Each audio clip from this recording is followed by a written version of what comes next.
What does this have to do with this? You might know that the iconic monster design for the Alien movies came from artist H.R. Geiger. But what you probably didn't know was that the style that he said influenced him the most was Art Nouveau. Yes, that Art Nouveau. A very romantic design style born in the late 1880s that was all about natural beauty, folk culture, and deliciously curvy lines. When most look at the very dark, very disturbed images of H.R. Geiger, the floral and sometimes even unabashedly girly elements of Art Nouveau may not be the first thing that comes to mind. But you don't just have to look at underappreciated gems like the completely mental Casa Serac in Barcelona, which is all based on skeletons like whale bones, for it to kind of make sense. Geiger was born in the middle of World War II and was plagued by nightmares his entire life. And it was right before graduating school in Zurich, where he was studying architecture, that he had a night terror that was essentially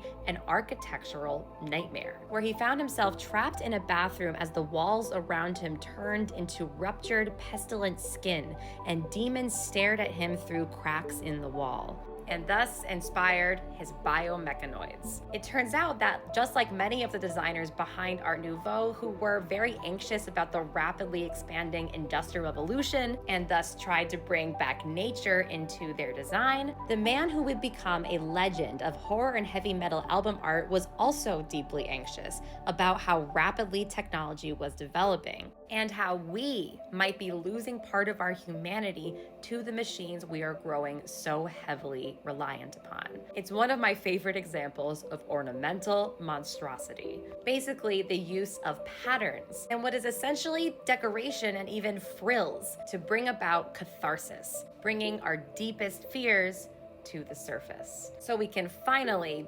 maybe, get a good look at what it is we are so scared of.